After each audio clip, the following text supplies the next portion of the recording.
listening to the Abolitionists Roundtable, patriotic Black American conservative all-access radio, with your hosts, Del, Phil, and Janice. They're leading the charge in advancing the conservative revolution. Join the conversation at 734-822-1600. All right, folks, we're back. This is the Abolitionist Roundtable. We have some of the biggest commentators right now in Michigan. We had a mayor here, Mayor Janice Daniels. We have Phil Stargell back in the house. Folks, here, we're going to go to and hold on for a minute. We have a number of calls. We want to hear your opinion, but I want you to hear why liberals believe that Ted Cruz, this is why Ted Cruz is not having a lot of support. For one, I think that Ted Cruz speak a little academic to the people. So this is why his momentum hasn't taken off. But if you can play number 218 for me, 218, we're going to listen a little bit of. This is Mr. Robert Reich. He's a chancellor professor of policy on public policy at the University of California, Berkeley, and a senior fellow at the Blunt Center. But he's a former labor secretary of the Clinton administration. I want you to hear what he said. Some of the things that he said about Ted Cruz. If you could play that, please. Ted Cruz is even more dangerous than Donald Trump. Number one, Cruz is more fanatical. Now, Trump is a bully, but he doesn't hew to any sharp ideological line. Cruz is a fierce ideologue. He denies the existence of man-made climate change, rejects same-sex marriage, wants to abolish the Internal Revenue Service, believes the Second Amendment guarantees everyone a right to guns. He doesn't believe in a constitutional divide between church and state, favors the death penalty, rejects immigration reform, demands the repeal of Obamacare, and Cruz takes a strict originalist view of the meaning of the Constitution. Second, Cruz is a true believer. Donald Trump has no firm principles except making money, getting attention, and gaining power, but Cruz has spent much of his life embracing radical right economic and political views. Number three, Cruz is more disciplined and strategic. Trump is all over the place, often winging it, saying whatever pops into his mind. Cruz hews to a clear script and a carefully crafted strategy. He plays the long game, as he's shown in Iowa. And fourth and finally, Cruz is a loner who's willing to destroy institutions. Trump has spent his career using the federal government and making friends with big shots, not Cruz. He's repeatedly led Republicans toward fiscal cliffs. In the fall of 2013, his opposition to Obamacare led in a significant way to the shutdown of the federal government. Both men would be disasters for America, but Ted Cruz would be the larger disaster. Right. So here, we're going to get to line two, and then we're going to have our panel comment on his commentary on Ted Cruz. And so we're going to go to Gary in Hazel Park. Good morning, Gary. Hey, good morning, everybody. Good morning. Good morning. That guy who just said all that stuff, he doesn't understand what he is the ideologue. He is what he's claiming Cruz is. Everything that he was claiming Cruz is exactly what we want for this. Absolutely. I agree with everything that he said about Cruz. Was that awesome? He explained Cruz to a T. And he said that Cruz took an originalist view of the Constitution. Well, good. Yeah, absolutely. That's what I want. I want a man who knows what he wants. And, Trump is fabulous. Consider this, ladies and gentlemen. You're sitting on the boat with Francis Scott Key, and you guys are looking around, and your eyes fall on the Star-Spangled Banner. That's where we are right now. We know that liberties are free. Liberty is there for us to grab. It's there for us to take, and we just have to keep going. We have to use Trump as our instrument to do that. Trump is just a man. We're going to use him to get our goals. I agree with that, Gary. We don't know. Did Gary get cut off? You know, Ayn Rand talked about the American businessman. She says, as a class, they've demonstrated the greatest productive genius and the most spectacular achievements ever recorded in the economic history of mankind. What reward did they receive from our culture or its intellectuals? The position of a hated, persecuted minority, the position of a scapegoat for the evils of the bureaucrats. That's what we're witnessing in full color right now. Exactly right. Yeah, absolutely. Okay, all right. So I don't know what happened to Gary. And we're He gonna just vanished. He did vanish. And we're going to go to Ed in Ypsilanti. Good morning, Ed. Good morning. Thanks, guys. First off, you really think you're going to use Trump instead of the other way around? Do you think this man allows himself to be used? This man wrote The Art of the Con. I mean, you want to talk about locker talk?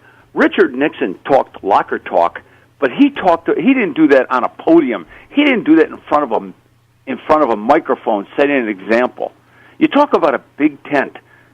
Big tent is where you let a lot of libs in, pro-abortion. This was the whole big tent thing back when Herbert Bush was running. Absolutely. Well, yeah, we want a big tent. We want a bunch of liberals. We're going to go pro-abortion. We're going to go anti-God. Wait, here, let me just say this right here. Oh, no, we're not saying that we want a big tent. I'm saying that this is what the establishment claimed that they want, and they rejected that because that's what Trump embodies. He embodies their vision of what they believe that they want, but they don't want that. They reject Trump and they reject conservatism Because they can't control Trump. That's the reason right there. That's right. Everything else. Just because the establishment, and I am not establishment. Yes. Just because the establishment is opposed to Trump doesn't make Trump a good candidate, or worse, he might be a good candidate in the sense that he could win, but you may not like the result. And that's not that what guy we're... is a two-faced con artist, a lying scammer. Look, everybody, I keep hearing you guys, Theron, even now Bennett, which sickens me, talk about, I support Cruz. I really support Cruz. Small voice. But, man, we got to get behind Trump. It is not the general election. We do not have to get behind Trump until he is the candidate.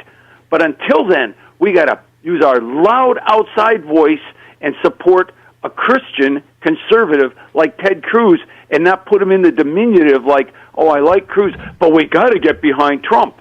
Well, they're diametrically opposed. Here's what you're missing. Put them on the same team, they don't agree on anything. Yeah, but here's what you're missing. You're missing the fact that the establishment of this Republican Party is involved in this. First of all, they gave their word if Trump did not run as a third-party candidate. That's right. But not only that, look, I don't support Trump right now in this portion of this election. But if he wins, I'm saying to you that we need to get behind him so we can keep the Democrats from winning. Now, here's the reason why. Because if Trump is the winner, the thing that you see right now happening in the primary is that the Republicans are giving the Democrats all of the fodder they need to attack Trump or whichever candidate is the winner, ultimate winner. And look, this thing with Cruz didn't just start. Again, I'm showing you right here. Peter King is attacking Cruz in October of 2013. This thing didn't just happen. The Republican Party has been in opposition to conservatives ever since Ronald Reagan and even before that.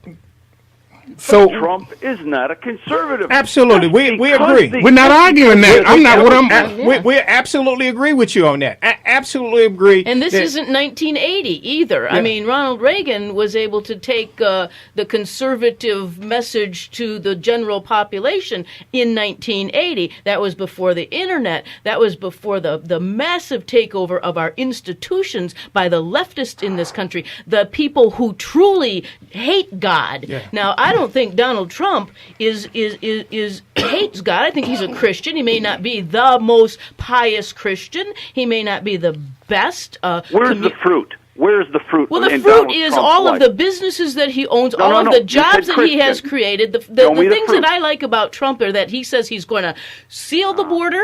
He's going to bring jobs back to America. No president can do everything. If that man can do those two things, then I will be happy. And I agree with Phil and I agree with Mike from Ann Arbor that if Cruz would join his team and become the next Republican president, we could have decades of advancement. So you are supporting Ted Cruz for vice president, Yes, not for I am. president. No, I Okay, don't think that. No, you just said that. Yeah, I agree, You said because if I only don't Cruz think would join Trump as his That's VP. right. That's right. Okay, you are not. So you are supporting Trump for president. You are I've not been supporting Cruz for Trump president. all along. Although I say Ted Cruz is a marvelous man who needs to be at the highest level of our government. I Which is have president. supported Trump all along, always, and I've never wavered from that. I just don't think that in 2016, with the forces that we have against us, I don't think that Ted Cruz can get that coalition to be able to win. Trump can. Trump can. Hey, thank you very much for calling us this morning. We all here in the studio, we all have a different perspective on this, respectfully, and we appreciate your viewing it. Also, it's no respect, no disrespect at all. Absolutely, I'm a Cruz guy. I'm a support Cruz all the way through. Can I be honest with myself? Also. Cruz is a little academic. I'm seeing why, That's people, true. he's not getting a lot of support. Here in Michigan, just so you know, we have our primary next Tuesday. Matter of fact, folks, I want you to make sure you get yourself together for your primary. Make sure you vote on March the 8th at our primary. I'm going to vote for Cruz, but if I looked at the polls and all the polls, Trump is leading. Yeah. He's leading by massive points. And here's the thing. Look, this is what Peter King said about Cruz. I've been speaking out against Ted Cruz and his whole crazy movement since it started. King told NBC host Mike Brzezinski, look, when you got people in your party talking about leading members of that party. Thank you, Ed. We're going to have to go to a break. Thank you. Talk to you soon. We're going to have to go to a break. And we'll see you on the other side of the break. We're going to continue this conversation.